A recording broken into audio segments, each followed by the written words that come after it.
সুপ্রিয় শিক্ষার্থীরা, আশা করি তোমরা সকলেই ভালো আছো। আজকে আমি তোমাদের গণিত বইয়ের 20 পৃষ্ঠার 2.4 চক্রবৃদ্ধি মুনাফা, মানে ইংলিশ নাম হচ্ছে কি কম্পাউন্ড প্রফিট, এটা নিয়ে আলোচনা করব। এখন চক্রবৃদ্ধি মুনাফা জিনিসটা আসলে কি? চক্রবৃদ্ধি মুনাফার ক্ষেত্রে প্রত্যেক বছরের শেষে মূলধনের সাথে মুনাফা যোগ হয়ে নতুন মূলধন হয়। তার মানে কি বন্ধুরা বলো তো? মানে কোনো একটা মূলধন তুমি রাখছো, সেটার সাথে ধরো তুমি এখানে মূলধন একটা রাখছো, সেই মূলধনের সাথে কি হয়, বছর শেষে যে তুমি মুনাফাটা পাও সেটা কি তোমার মূলধনের সাথে যুক্ত হয় না? সেটাই হচ্ছে চক্রবৃদ্ধি মুনাফা। এখন তোমাকে ফর এক্সাম্পল দেখো, এখানে বুঝাইছে যদি কোনো আমানতকারী, মনে করো তুমি টাকা ব্যাংকে জমা রাখবে, তার মানে কি তুমি হচ্ছে আমানতকারী, ব্যাংকে কত টাকা, 1000 টাকা জমা রাখেন। কত টাকা জমা রাখেন? 1000 টাকা। এবং ব্যাংক তাকে বার্ষিক 12% মুনাফা দেয়। তার মানে কি তিনি কি করেন, বার্ষিক 12% মুনাফা পায়। ঠিক আছে, মানে 100 টাকায় 12 টাকা মুনাফা পায়। 100 টাকায় কত টাকা? 12 টাকা মুনাফা পায়। তবে আমানতকারী বছরান্তে মানে কি বছর শেষে 1000 টাকার ওপর মুনাফা পাবেন। কত পাবেন বন্ধুরা বলো তো? আমরা তো জানি কিভাবে মুনাফা বের করতে হয়। 1000 টাকা 12% বা 1000 এর মানে কিন্তু গুণ, 1000 এর 12 ভাগ পার্সেন্টকে আমরা উঠানোর জন্য কি করতে হয় বন্ধুরা? 100 দ্বারা ভাগ করতে হয়, তাই না? এই যে সেই কারণে তুমি যদি এটা কাটাকাটি করো, এই যে 100 দ্বারা 1000কে কাটলে কত হয় বন্ধুরা? 10। ঠিক আছে, এই 10 দিয়ে এই 12 সাথে গুণ করলে কত হয়? 10 গুণন 12 120 টাকা। ঠিক আছে, তার মানে তুমি হচ্ছে মেইনলি বিষয়টা হচ্ছে যেটা তোমাকে বোঝাতে চাচ্ছি, চক্রবৃদ্ধি মুনাফা। চক্রবৃদ্ধি মুনাফাটা আসলে কি? তুমি ব্যাংকে যদি একটা টাকাটা রাখো, বছরান্তে তোমাকে একটা প্রফিট বা লাভ দিবে, মুনাফা দিবে। সেই মুনাফা কিন্তু ওই তোমার আসলের সাথে যুক্ত হয়। সে যে যুক্ত হয়ে যে অ্যামাউন্টটা হয় সেটাই আসলে হচ্ছে কি চক্রবৃদ্ধি মুনাফা। এখন দেখো বলছে কি, তখন দ্বিতীয় বছরের জন্য তার মূলধন হবে কত?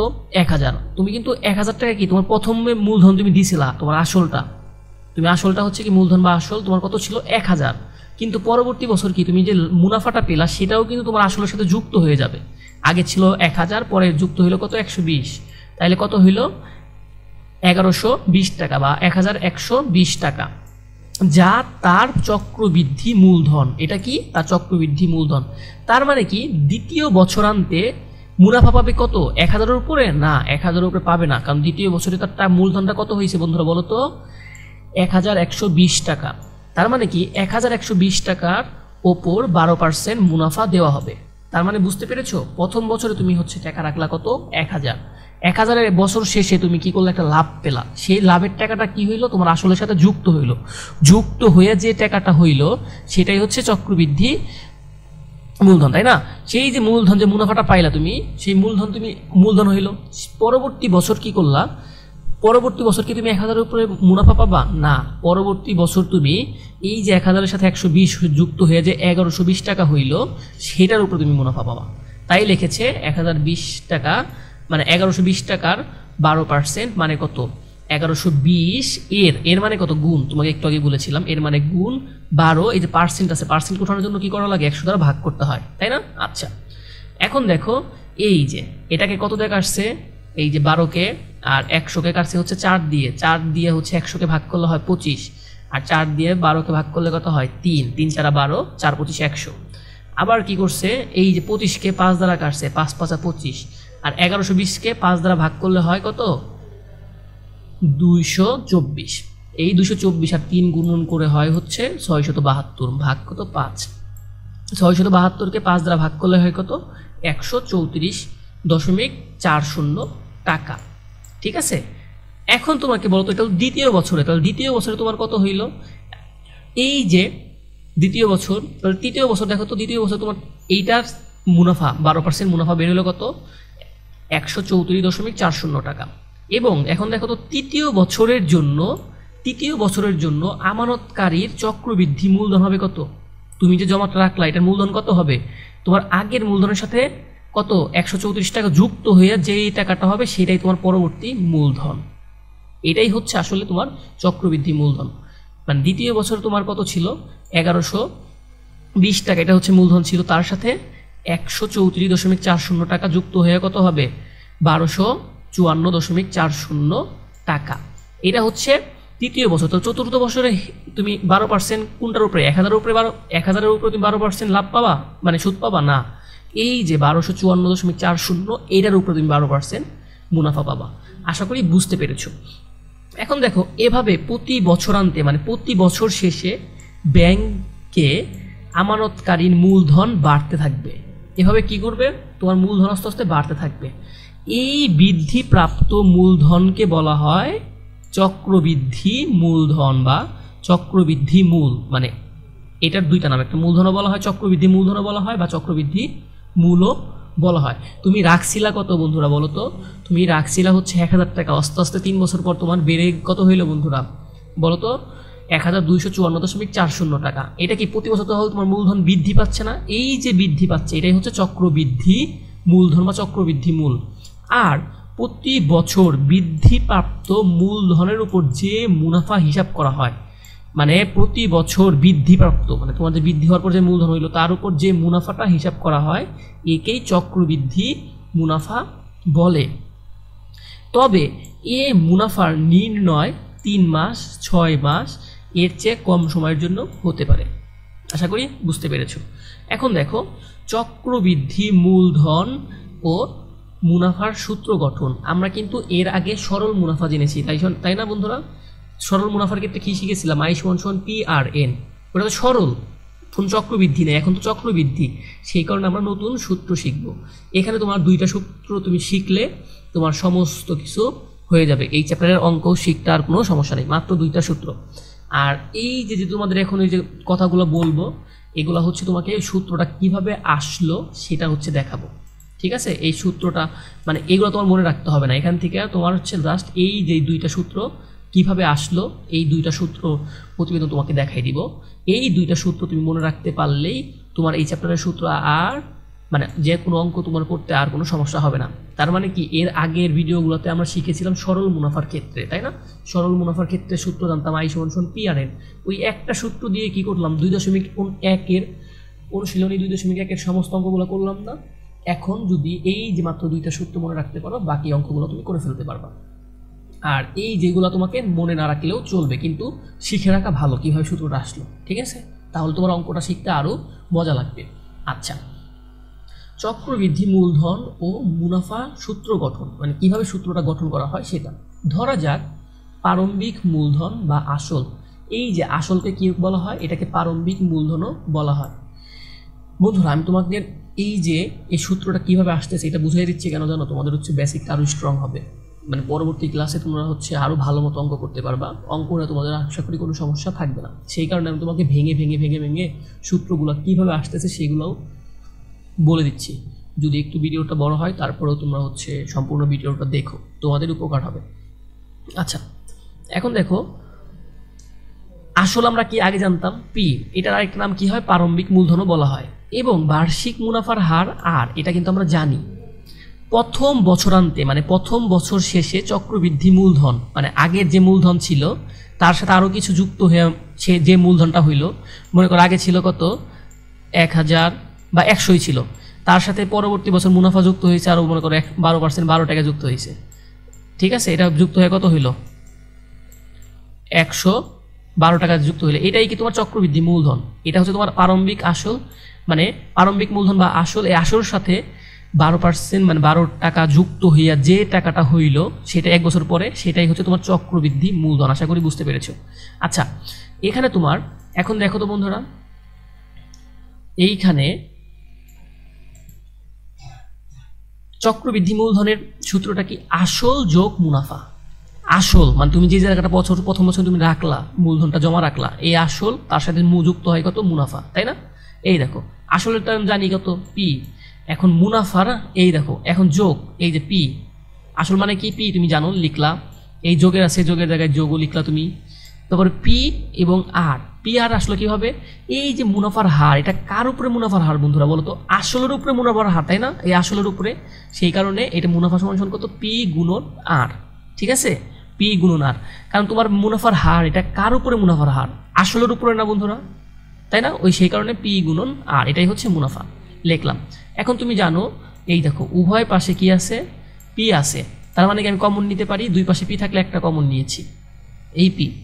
এখন কমন নেওয়া মানে কি, ভাগ দিও, তাহলে কি এইটুকে ভাগ করতে হবে, এই যে আছে পি, আমি কমন নিয়েছি কত, পি, এই পি দ্বারা ভাগ করলাম, এই পি কাটা থাকলে কত হয়, 1, এই যে লিখেছি 1, যোগ আছে যোগ দিয়েছি, আবার পি আর, এই পি আরকে ভাগ দিব, পি গুণন আর, আমি ডট গুণন দিলাম, কমন নিয়েছি কত, পি, তাহলে কি হবে, পিতে পিতে কাটা থাকবে কত, আর, এই যে 1 প্লাস আর। আশা করি বুঝতে পেরেছ, যা তোমাকে মনে রাখতে হবে না, জাস্ট খালি বুঝে রাখো, ঠিক আছে?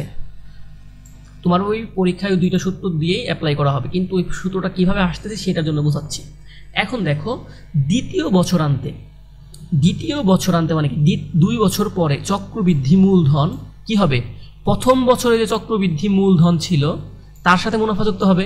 তাহলে প্রথম বছরের চক্রবৃদ্ধি মূলধনটা কত বন্ধুরা বলো তো, প্রথম বছর চক্রবৃদ্ধি মূলধন এই যেটা, এটা কি প্রথম বছর পরে পেলাম না, তাহলে এটার সাথে যুক্ত হবে কত, মুনাফা, এই যে চক্রবৃদ্ধি মূলধন পি সমান 1 প্লাস আর, লিখলাম।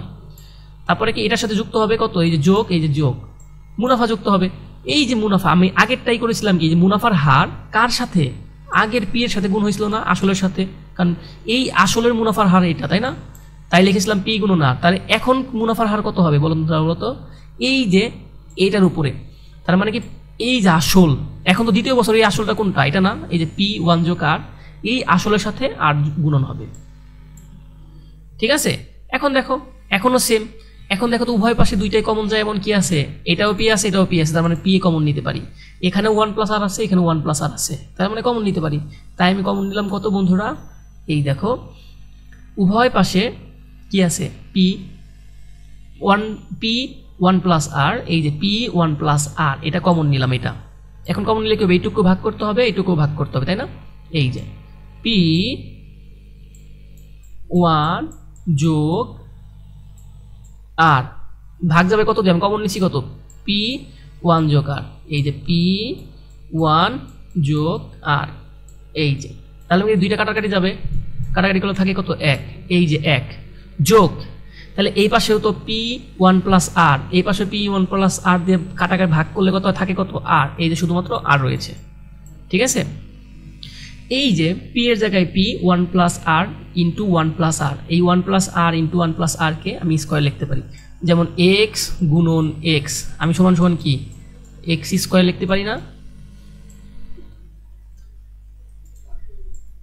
আমি কি এক্স স্কোয়ার লিখতে পারি না, এইরকম, এই যে 1 প্লাস আর ইন্টু 1 প্লাস আর কে আমি 1 প্লাস আর স্কোয়ার লিখতে পারি, ঠিক আছে?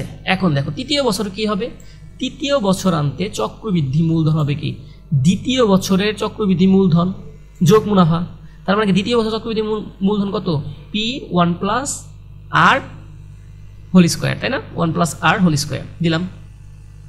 দেখো এটার সাথে মুনাফা, তার মানে কি দ্বিতীয় বছরের মুনাফার সাথে আর গুণন হবে, এই দেখো, তার মানে কি এই যে দ্বিতীয় বছরের মুনাফা আমি লিখলাম পি 1 প্লাস আর হোল স্কোয়ার যোগ, এই যোগের জায়গায় যোগ, মুনাফা কার সাথে মুনাফা হবে, আমি যে গুণ কি লিখেছিলাম, আসলের সাথে গুণ হবে কত, আর, এই দেখো এখন দ্বিতীয় বছরের আসল কোনটা, পি 1 প্লাস আর স্কোয়ার, এই যেটা লিখলাম, গুণন হবে কত, আর।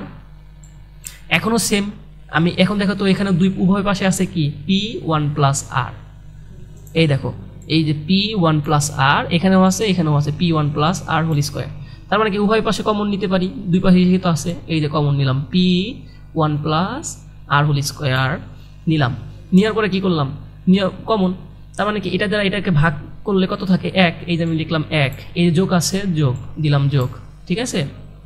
আবার এটা দ্বারা এটাকে ভাগ করব, পি 1 প্লাস আর স্কোয়ার গুণন আর, এটাকে যদি এটা দ্বারা ভাগ করি, এটা আর এটা কাটাকাটি যাবে, থাকবে কত, আর, এই যে আর রইল, ঠিক আছে? এখন দেখো তো বন্ধুরা,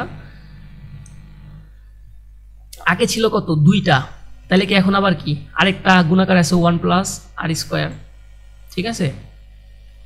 এই দেখো 1 প্লাস আর স্কোয়ার গুণন 1 প্লাস আর, এই যেটা গুণ করলে কত হয়, 1 প্লাস আর কিউব, ঠিক আছে? আচ্ছা লিখলাম। এখন লক্ষ্য করো, তুমি একটা জিনিস লক্ষ্য করবা, প্রথম বছরান্তে মানে 1 বছরের শেষে চক্রবৃদ্ধি মূলধনে কি হয়েছে 1+r এর সূচক কত, সূচক মানে ঘাত বা পাওয়ার, তুমি যেটাই বলো, এই যে উপরে যেটা থাকবে সেটাকে সূচকও বলে, ঘাতও বলে, পাওয়ারও বলে। এই দেখো প্রথম বছর কি কিছু নাই মানে উপরে কত আছে 1, তাই না, এটাকে 1। দ্বিতীয় বছরে কত আছে দেখো তো বন্ধুরা, আমি একটু মুছে দিই তো তোমাদের বুঝতে আরো সুবিধা হবে। দ্বিতীয় বছরে দেখো তো এই যে 1+r এটার সাথে কি দ্বিতীয় বছর, তাই সূচক কত হয়েছে 2, মানে পাওয়ার কত হয়েছে 2, দেখছো এই যে। তৃতীয় বছরে দেখো এই যে মূলধনের সাথে 1+r এর সাথে কি এই যে সূচক 3, এই 3টা খালি পাওয়ার হিসেবে হয়েছে। বুঝতে পেরেছো? দেখো n বছর, তার মানে তুমি একটা জিনিস খেয়াল করলা কি, তুমি একটা প্যাটার্ন দেখতে পারো। প্রথম বছরান্তে সূচক কত 1, দ্বিতীয় বছরান্তে সূচক কত 2, তৃতীয় বছরে সূচক কত 3, তাহলে চতুর্থ বছর সূচক কত হবে, সূচক বা ঘাত বা পাওয়ার 4, পঞ্চম বছরে 5, তাই না। এই তাই লিখেছে কি n বছরান্তে, মানে n মানে কি যে কোনো বছর হতে পারে, 5, 6, 7, 8, মূলধন হবে কত 1+r এর সূচক n। যদি 5 হয় তাহলে কি হবে 1+r, যদি 5 হয় তাহলে সূচক কত হবে, n এর মান কত হবে 5। বুঝাইতে পারছি এরকম। তাহলে এখন তুমি তাহলে চক্রবৃদ্ধি মূলধনটা তুমি বুঝে গেলা, চক্রবৃদ্ধি মূলধন আসলে কি, ঠিক না। আচ্ছা এখন দেখো আবার চক্রবৃদ্ধি মূলধন তুমি জেনেছো, চক্রবৃদ্ধি মুনাফাটা কি, চক্রবৃদ্ধি মুনাফাটা কি আসলে তোমার আসলের সাথে যেটা যুক্ত হয়ে যে আসলটা হইলো মূলধনটা হইলো সেটাই, তাই না। এই যে চক্রবৃদ্ধি মুনাফা, চক্রবৃদ্ধি মূলধন মানে চক্রবৃদ্ধি মূলধন মানে 1000-এর সাথে যে 12% যুক্ত হয়ে, মানে 120 টাকা যুক্ত হয়ে কি 1120 টাকা হইল, তার সাথে প্রারম্ভিক, তার থেকে কি প্রারম্ভিক মূলধন, প্রারম্ভিক মূলধন মানে কি আসল, সেটা বাদ দিলে যা থাকবে সেটাই কি তোমার চক্রবৃদ্ধি মুনাফা। এই যে তার মানে কি আমি একটা কি সূত্র পেলাম কি, এই যে মূলধন কি, আর চক্রবৃদ্ধি মূলধনকে লেখা হয় সি দ্বারা, চক্রবৃদ্ধি মূলধনকে লেখা হয় কি দ্বারা, সি দ্বারা, ক্যাপিটাল সি, ঠিক আছে। আর আসলকে লেখা হয় তুমি তো জানো পি দ্বারা। তাহলে প্রারম্ভিক মূলধন, চক্রবৃদ্ধি মূলধনের সূত্রটা কি পেলাম আমি, পি ইন্টু 1+r কত পাওয়ার কত n। এই যে এটার থেকে বাদ দিবা কত, প্রথম বছরে যে তুমি আসলটা রাখছিলা সেটা, তাহলে কি হয় এই আসলটা যে তোমার ছিল প্রারম্ভিক মূলধন, মানে আসল মানে প্রারম্ভিক মূলধন যেটা রাখছিলা, সেই মূলধনকে বাদ দিলে তুমি যেটা পাবা সেটাই তোমার চক্রবৃদ্ধি মুনাফা। আশা করি বুঝতে পেরেছো। যদি তুমি এটা না বুঝো ভিডিওটা আরেকবার দেখো, ঠিক আছে। এটা মনে রাখার কোনো সমস্যা দরকার নেই, যদি মনে রাখতে পারো খুবই ভালো, না মনে রাখলেও সমস্যা নেই। কিন্তু এই দুইটা সূত্র তোমাকে মনে রাখতে হবে, এই দুইটা সূত্র যদি মনে রাখতে পারো তাহলে এই চ্যাপ্টারের সমস্ত অঙ্ক তুমি করে ফেলতে পারবা। এখন দেখো চক্রবৃদ্ধি মুনাফা সম্পর্কে আলোচনার শুরুতে যে মূলধন 1000 টাকা এবং মুনাফা 12% ধরা হয়েছিল, সেখানে চক্রবৃদ্ধি মূলধনের সূত্র প্রয়োগ করি, মানে ওই যে এটাকে চক্রবৃদ্ধি মূলধন সূত্র প্রয়োগ করব। প্রথম বছরান্তে চক্রবৃদ্ধি মূলধন কত হবে, পি এর সাথে পি, সূত্রটা কি 1 যোগ r, আর সূচক কত এর মান 1, এটা লিখলেও হয় না লিখলেও হয়, ঠিক আছে। তাহলে কি আসল কত বন্ধুরা বলো তো 1000, আমি এই যে পি এর মান 1000 বসাইলাম, সূত্রের কত এই যে সূত্র 1, এই যে একের জায়গায় 1 বসাইলাম, যোগ r, এই যে r মানে কি মুনাফার হার, এখানে কত মুনাফার কত বলে দেওয়া আছে 12%, আমি কি পার্সেন্ট সরাসরি লিখতে পারি, পারি না, সেই কারণে আমি কি পার্সেন্ট উঠানোর জন্য 100 দ্বারা ভাগ, ঠিক আছে। এখন টাকা লিখলাম। এখন দেখো তো এখন এই 1000 জায়গায় 1000ই নামছে, গুণনের জায়গায় গুণনী আছে, একের জায়গায় একই আছে, এই যে 12কে 100 দ্বারা ভাগ করলে কত হয় 0.12 টাকা। এখন এই একের সাথে 1 যোগ 0.12, এটা যোগ করলে কত হয় 1.12, আর 1000 জায়গায় 1000। এখন 1000-এর সাথে 1.12 গুণ করলে কত হয় 1120 টাকা। দেখো তুমি একটা সূত্র দিয়ে তুমি করে ফেলতে পারলা। এখন প্রথম বছরের জন্য হইল সেম সূত্র, মানে এই যে এইটুকু মনে রাখলেই হলো, এই যে পি ইন্টু 1+r। দ্বিতীয় বছরান্তে কি হবে, দ্বিতীয় বছরান্তে চক্রবৃদ্ধি মূলধন হবে পি 1+r হোল স্কোয়ার, দেখছো হোল স্কোয়ার। তার মানে কি এই যে একটা সূত্র মনে রাখলেই হচ্ছে। এখন দ্বিতীয় বছর, তাই এর মান কত হয়েছে 2, এই যে তার মানে কি আসলের জায়গায় 1000, একের জায়গায় 1, আর এর জায়গায় কত 12, এই যে। এখন পার্সেন্ট উঠানোর জন্য 100 দ্বারা ভাগ, আর দ্বিতীয় বছর তাই যে 2 স্কোয়ার, ঠিক আছে। এখন 12কে তুমি যদি 100 দ্বারা ভাগ করো হয় 0.12। এখন এই দুইটাকে তুমি যোগ করলে হয় 1.12। এখন কি উপরে আছে কি হোল স্কোয়ার, হোল স্কোয়ার থাকা মানে কি 1.12 গুণন 1.12, এই দুইটা গুণ করলে আসবে তোমার এই যেটা 1.254, ঠিক আছে। এটা লিখলা, এই যে এই 1.2544 টাকা এটার সাথে 1000-এর সাথে গুণ দিলে কত হয় 1254.40। তাহলে তৃতীয় বছরে কি এই সূত্র কিন্তু তোমার আগেরটাই বন্ধুরা, দেখছো এই সূত্র কিন্তু তোমার আগের ওইটাই, এই যে p plus 1 plus p into 1 plus r square. এখন তৃতীয় বছর তাহলে কি স্কোয়ার জায়গায় কত হবে 3, এই যে দেখছো সেম সূত্র কিন্তু দেখো, তার মানে কি p এর জায়গায় কত 1000, সিমিলার ভাবে মানে একইভাবে আমি করে ফেলছি, ঠিক আছে, সেম ভাবে এটা করে ফেলছে বইতে, এটা তুমি প্র্যাকটিস করতে পারো। এখন তুমি যদি এটা বুঝে থাকো, এই যে পরীক্ষা হলে এরকম তোমাকে অঙ্ক দিবে, ঠিক আছে। এই যে বার্ষিক শতকরা মানে কি বছর শেষে শতকরা 8 টাকা মুনাফায়, মানে কি এখানে কিন্তু মুনাফার হার বলে দেওয়া আছে 8 টাকা, ঠিক আছে।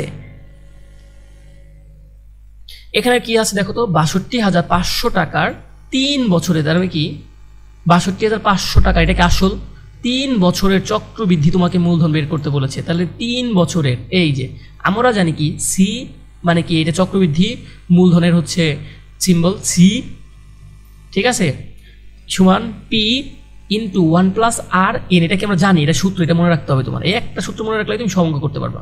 তাহলে কি করলাম, দেওয়া আছে কি প্রারম্ভিক মূলধন বা আসল পি ৬২,৫০০, ঠিক আছে। বার্ষিক মুনাফার হার, এই যে বার্ষিক শতকরা বলেছে, তার মানে কি 8%, এবং সময় বলেছে কত 3। এই যে আমরা কি জানি সি, এই যে সি এর জায়গায় সি লিখছি সমান সমান, এই যে এই পি এর মান কত ৬২,০৬২ লিখেছি, গুণন এই যে 1 এর জায়গায় 1 লিখেছি। এখন এই পার্সেন্ট আছে হার, এটাকে আমি লিখতে পারি না, তাহলে কি করতে হবে পার্সেন্ট উঠানোর জন্য 100 দ্বারা ভাগ করতে হবে, এই যে 8/100, ঠিক আছে। এখন এটাকে তুমি কাটাকাটি করবা 4 দিয়ে, 4 দুগুণে কত 8, 4 পঁচিশে 100, ঠিক আছে।